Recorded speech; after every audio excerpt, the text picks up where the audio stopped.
আসসালামু আলাইকুম, welcome to BBA academy. Fair value মেজারমেন্টের এটা দ্বিতীয় ক্লাস। আজকে যে অঙ্কটা করাবো এটা এসেছিল BBA accounting department 4th year 2014-তে।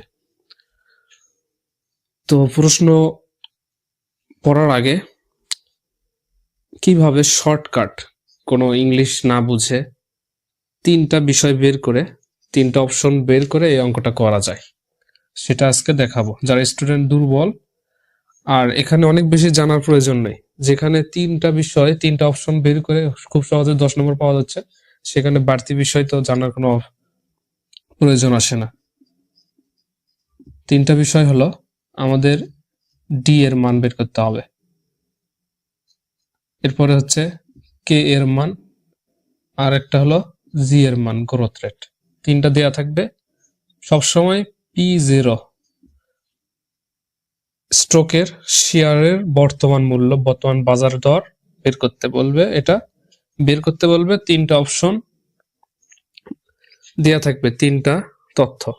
এই তিনটা খুঁজে বের করতে পারলেই অঙ্ক শেষ, সূত্রে শুধু বসালেই শেষ। তো এই তিনটা খুঁজে বের করার জন্য অঙ্ক আছে আবার তিন ধরনের। একটা হলো জিরো গ্রোথ রেটের অঙ্ক, যেখানে কোনো গ্রোথ রেট জি এর মান থাকবেই না। আরেকটা হলো ওয়ান স্টেজ গ্রোথ রেট, যেখানে জি এর মান একটা থাকবে। এরপর হলো মাল্টি স্টেজ, একাধিক গ্রোথ রেট থাকবে, জি এর মান গ্রো বা গ্রোথ রেট ইনক্রিজ এরকম লেখা থাকবে, গ্রো লেখা থাকবে বেশি সময়, গ্রোথ রেট বা গ্রো। তখন যদি পার্সেন্ট যদি একের অধিক দেয় তখন বোঝা লাগবে এটা মাল্টি স্টেজে করতে হবে। তো আমরা প্রশ্নটা আগে দেখব যে কয়টা গ্রোথ রেট দেয়া আছে, তারপর আমরা অঙ্ক করা শুরু করব। বলছে Lawrence industries most recent annual dividend দেয়া আছে। অ্যানুয়াল ডিভিডেন্ড ওয়াজ টাকা 20 পার শেয়ার। তো যেটা দেয়া আছে সেটা লিখি, তারপর জি এর মান হিসাব করে আমরা সূত্র লিখব। আর ডি এর মান টাকা 20 টাকা। এরপর বলছে it is expected to grow হবে 20%। তাহলে জি এর মান একটা দেয়া আছে 20%। তারপর ফর নেক্সট 4 ইয়ার্স, এটা হচ্ছে ফার্স্ট 4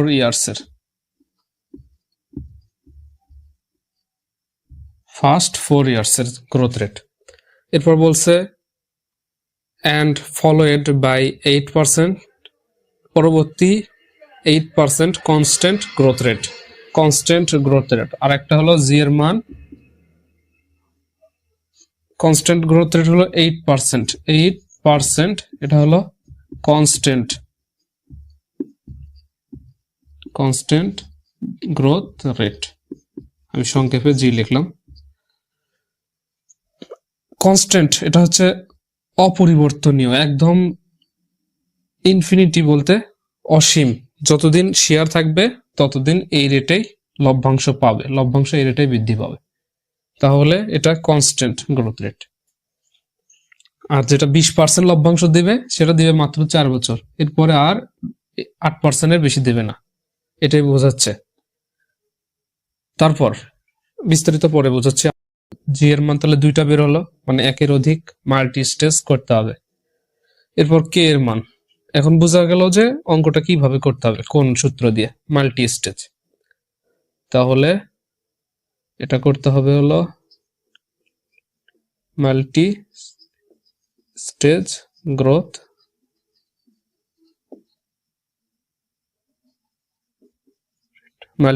গ্রোথ রেট।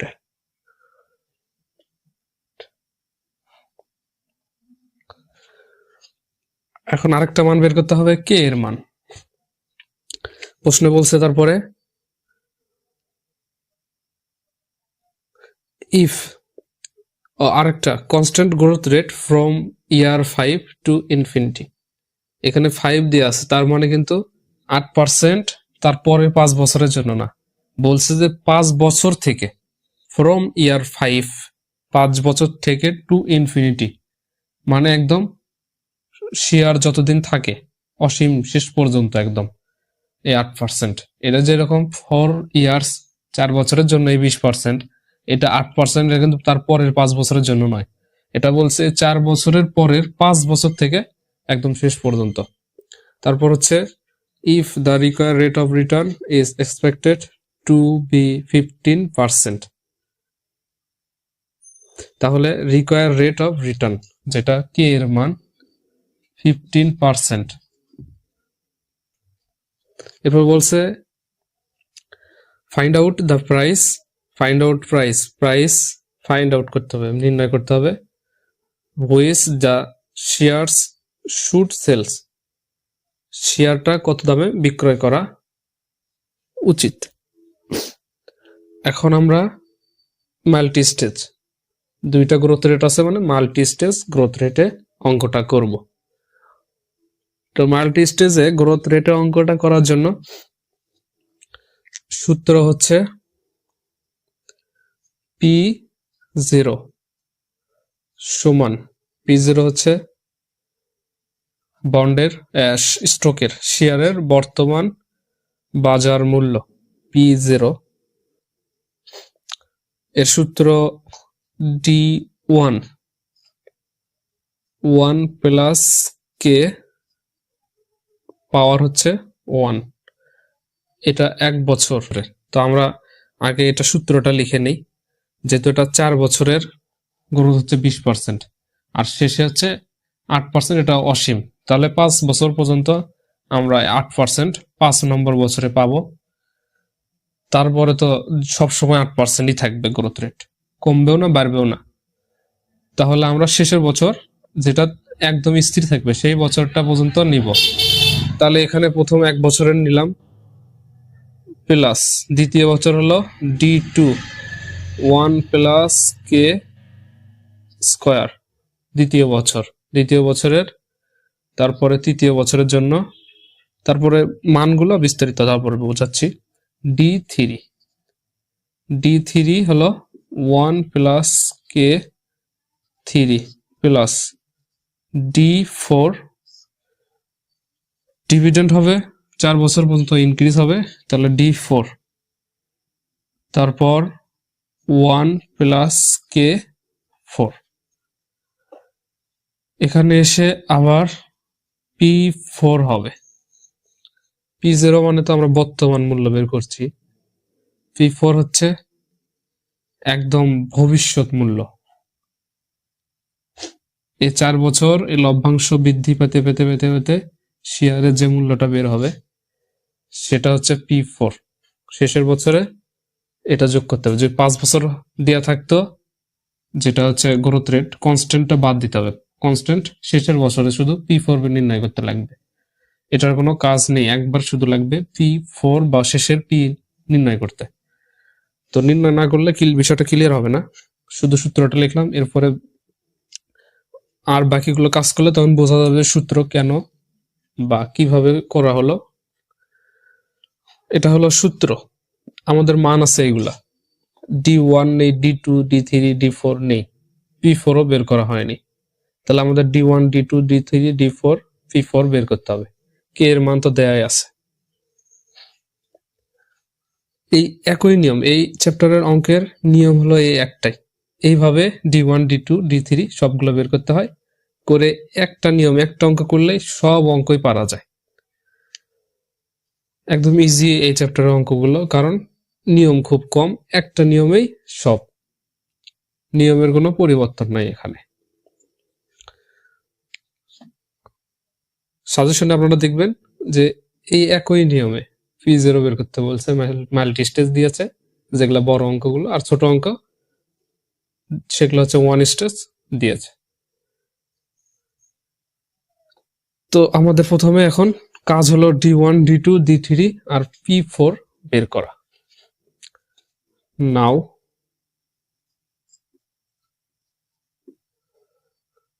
D1, আগে আমরা D এর টাকা বের হয়েছে, D এর টাকা হচ্ছে এখান থেকে শেয়ার কিনলে শেয়ার প্রতি পার শেয়ার 20 টাকা ডিভিডেন্ড দেবে।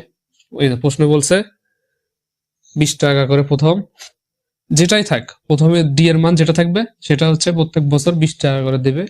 এই 20 টাকার উপরেই বেতন আমার যে রকম স্কেল থাকে, একটা 10,000 টাকা স্কেল, 10,000-এর আবার পার্সেন্ট লভ্যা দেয়, মানে বেড়ে দেয়, যে প্রত্যেক বছর 5% করে বেতন স্কেল বাড়বে, বেতন বাড়বে, তাহলে 10,000-এর উপর 5% বাড়ে, তার উপর 5% এইভাবে। ডিভিডেন্ডটাও ওই ঠিক একই রকম। ডিভিডেন্ড প্রথমেই দিল 20 টাকা, প্রত্যেক বছরে দিবে একটা শেয়ারের, তাহলে এটা হচ্ছে D0, প্রথমেই দিবে।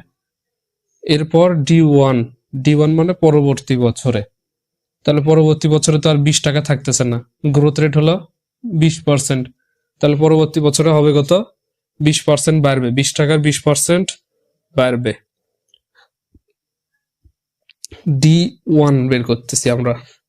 D1 মানে হচ্ছে পরবর্তী বছরের লভ্যাংশ, তাহলে প্রথম বছরের লভ্যাংশ D0 20 টাকা, 20 টাকার উপর হচ্ছে গ্রোথ হবে 20%, 1 plus G, D0 1 plus G। এখন আমরা মানগুলো বসাবো। D0 এর মান হচ্ছে 20 টাকা, 20 টাকার আবার 20% বাড়বে, 1 প্লাস G 20%, পয়েন্ট G এর মান হলো 20%, এটা 4 বছর পর্যন্ত বাড়বে 20% করে। তাহলে এটা যদি ক্যালকুলেশন করি আসে হচ্ছে 20 গুণন 1 আর 0.20, তাহলে 20 গুণন এই ব্র্যাকেট মানে গুণন 1.20, এটা একটা ক্যালকুলেশন করলে বের হয় হচ্ছে 24।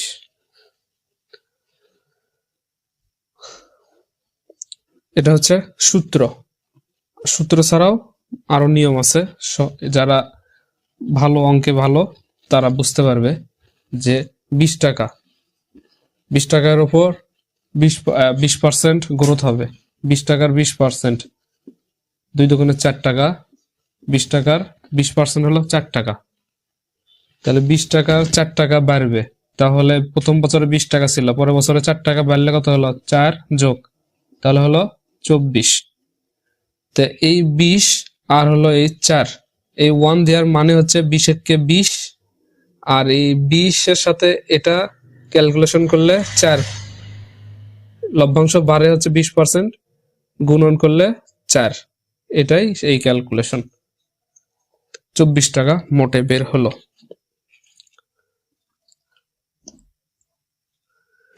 এটা গেল D1। এরপরে ঠিক একই রকম D2 এটা হচ্ছে 1 নম্বর বছরে 24 টাকা হলো লভ্যাংশ, 20 টাকা থেকে 20% বেড়ে 24 টাকা হলো। দ্বিতীয় বছরে হবে 24 টাকার উপরে আবার 20%, 24 টাকার উপর 20% করলে 1 প্লাস G সমান 24, 1 পয়েন্ট, মান যদি বসাই এটা একবারে যোগ করে নিলাম, 1.20 হয়, এটা ব্র্যাকেট আর হয় না, গুণ দিলেই হবে, 24 গুণন 1.20, তাহলে D2 এর মান আসে হচ্ছে 28.8, এটা D2।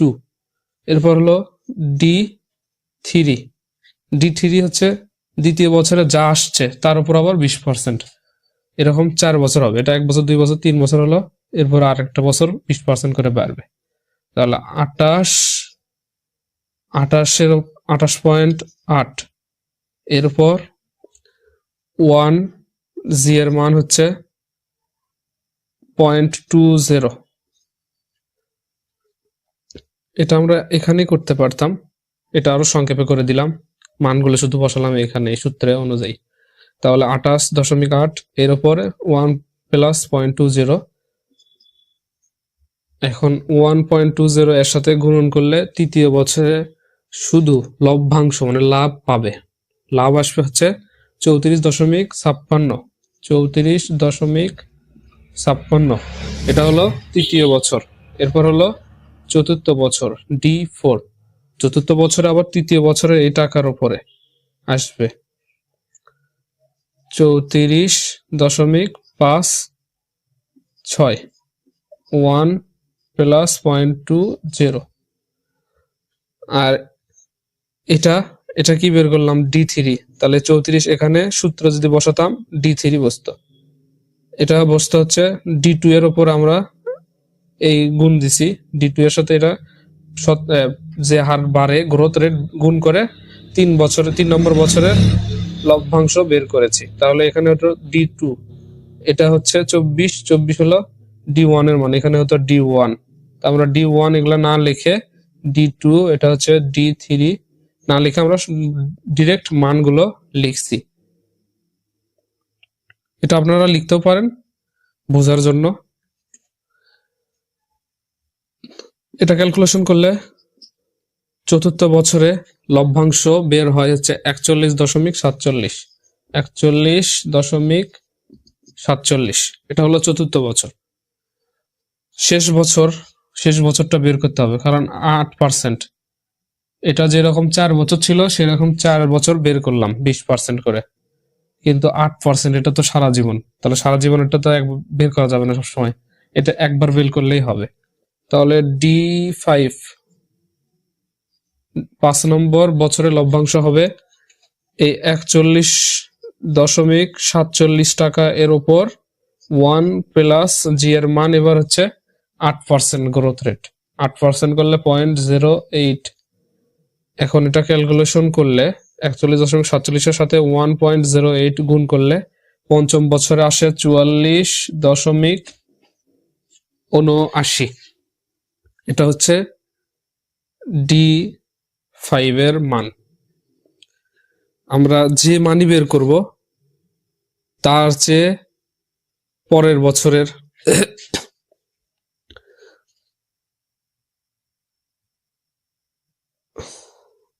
আমরা যে মানি বের করব পরের বছরেরটা বের করতে হলে প্রথম বছরের সাথে লভ্যাংশ এভাবে গুণ করতে হবে। যদি আরো বছর দেওয়া থাকতো তাহলে এইভাবেই বের করতে হতো। ডি এর মান বের করা শেষ, এবার হচ্ছে P4। এখানে তো P4 এর কোনো মান বের করা হয়নি, P4 বের করতে হবে। P4 4 বছর পরে 5 বছরে এটার লভ্যাংশ 5 নম্বর বছরে হচ্ছে 8%, এটা D5 8% লভ্যাংশে এত টাকা বের হচ্ছে। D5 কে মাইনাস হলো জি,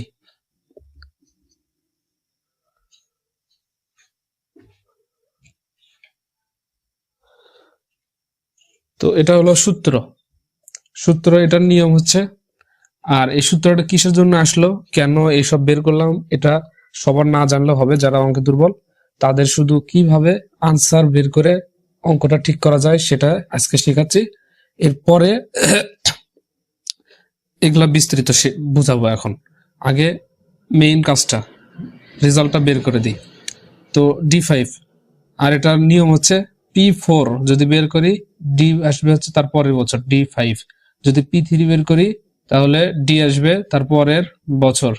এখানে P যদি 3 বের করি D হবে হচ্ছে D4, এক বছর পরের, মানে পরের সংখ্যা হবে D এর সাথে। এখানে 3 হলে এখানে 4 হবে, এখানে 2 হলে এখানে 3 হবে, এখানে 4 আছে এখানে 5 হয়েছে, D5। এটা হচ্ছে নিয়ম। এখন D5 বের করা হয়েছে 44.79 ভাগ হচ্ছে কে এর মান 15% 0.15 মাইনাস জি এর মান 20% 0.20। ও সরি, এটা হচ্ছে ডিভিডেন্ড যে বছর সেই বছরের শেষের গ্রোথ রেট 8% 0.08। এখন 44.79 ভাগ হলো 15 ভেতর থেকে 8 বাদ দিলে 0.07, এটা এক ক্যালকুলেশন করলে P4 বের হয় হচ্ছে 639.86, 639.86, এটা হচ্ছে P4। এখানে আমরা শুধু এখন মানগুলো বসাবো তাহলে আনসার বের হবে। তারপরে বিস্তারিত বোঝাচ্ছি যে কিভাবে এই মানটা বের করা হলো আর কিসের জন্য বের করা হলো, P0 বের করার জন্য।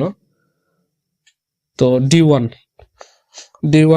লভ্যাংশ বের হয়েছে 24, 1 প্লাস কে এর মান হচ্ছে প্রথম বছর দ্বিতীয় বছর তৃতীয় বছর এগুলার, কে এর মান হচ্ছে 0.15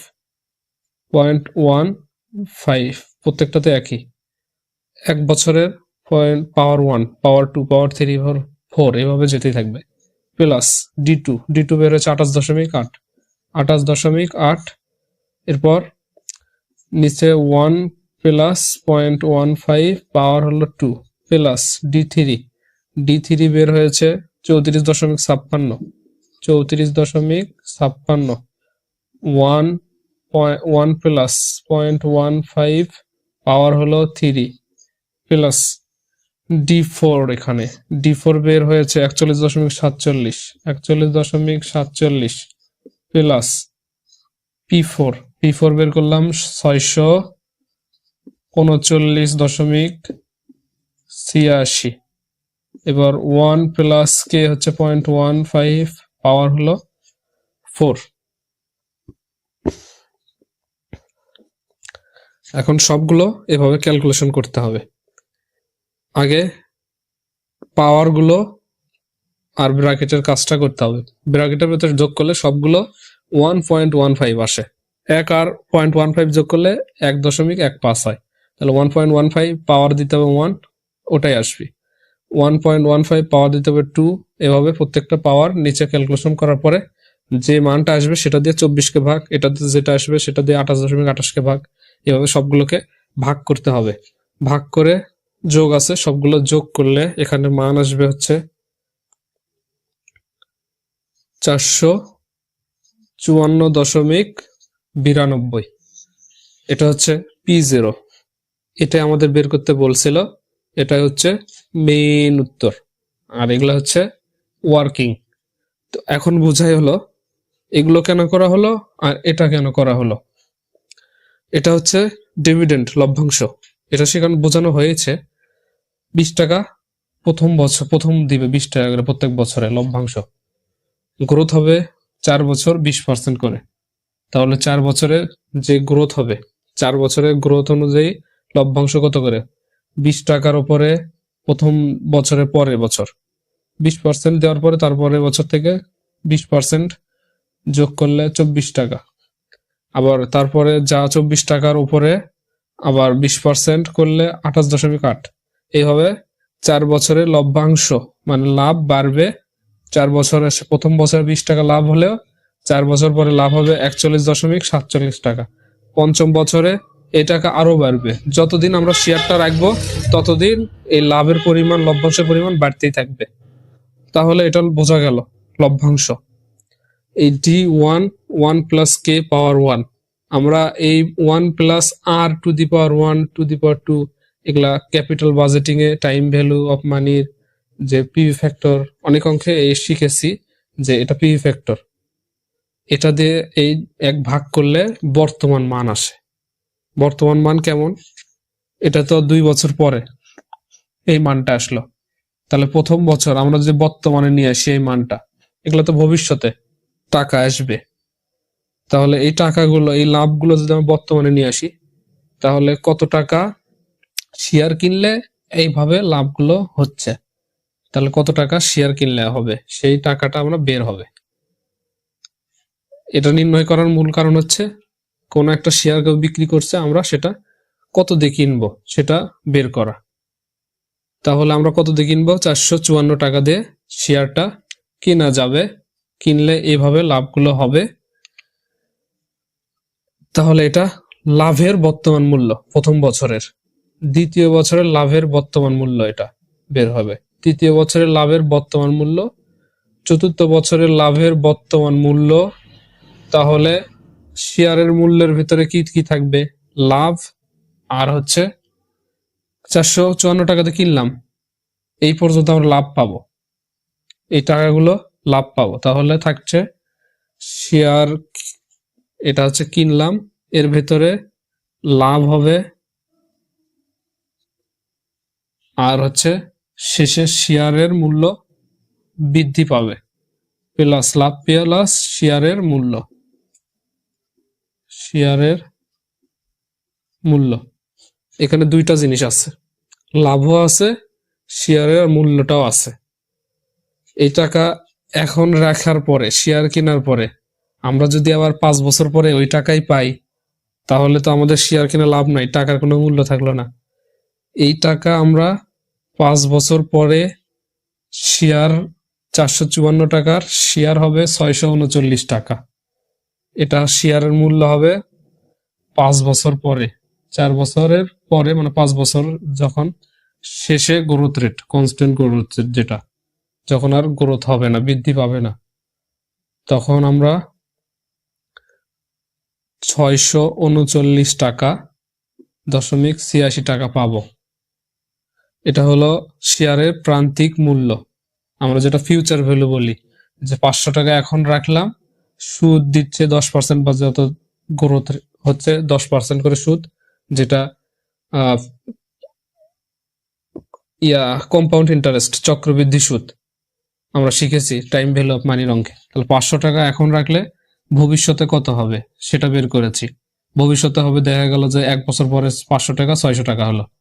এখন 500 টাকা না দিয়ে বলছে 600 টাকা বর্তমান মূল্য কত, 600 টাকা আমরা এইভাবে বর্তমান মূল্য বের করেছি 500 টাকা। ঠিক একই রকম শেয়ারের বর্তমান মূল্য বের করব, শেয়ারের ভবিষ্যৎ মূল্য বের হয়েছে। সাথে কি শেয়ারের সাথে আবার কি লাভ দেয়, আমরা শেয়ারের সাথে যে লাভটা দেয় সেটাও তো বর্তমান মূল্য করতে লাগবে। তাহলে এর সাথে যোগ শেয়ারের সর্বমোট যে লাভগুলো দিল সবগুলো যোগ করলে 44, 41, এই যে এখানে 41, 46, 4 বছরের যে লাভ, এই লাভটা ধরলাম হচ্ছে 24, 28, 34, 70, 80, 90, 100, 130 ধরলাম, 130। এটা আইডিয়া করে, একদম অ্যাকুরেট হবে না, আইডিয়া করে ধরলাম যে লভ্যাংশ এত। তাহলে লাভ আর হচ্ছে শেয়ারের মূল্য ভবিষ্যতে 5 বছর পরে যে দাম শেয়ারের, 5 বছরের যে লাভটা হবে, লাভ আর হচ্ছে শেয়ারের মূল্য মিলে দেখা গেল 600, 700, 759 হলো, 769 টাকা। এটা হচ্ছে ভবিষ্যৎ মূল্য বের হলো শেয়ারটা। 455 টাকার শেয়ার কিনলে এটা 5 বছরে হবে, 4 বছর পরে মানে 5ম বছরে হবে 769 টাকা লাভ, ডিভিডেন্ড, এই যে ডিভিডেন্ড গুলো, এবং শেয়ারের মূল্য, প্রান্তিক মূল্য যেটা শেষ বছরে শেয়ারের মূল্য মিলে।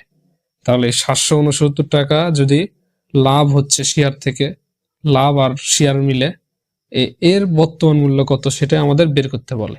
তাহলে এর বর্তমান মূল্য আমরা সূত্রের মাধ্যমে বের করলাম হচ্ছে 454.92। এটা হচ্ছে এর বিস্তারিত। তবে এগুলা না জানলেও চলবে, শুধু এই শর্টকাট নিয়মে যেভাবে শিখালাম এইভাবে শেয়ারের বর্তমান মূল্য বের করলেই এনাফ। যারা দুর্বল তাদের এত কিছু জানার প্রয়োজন নাই, কারণ এগুলা যে যারা সারা জীবন চলার ক্ষেত্রে বা চাকরি ক্ষেত্রে এগুলা লাগবে না। তাহলে এগুলো আমরা শিখে লাভ কি?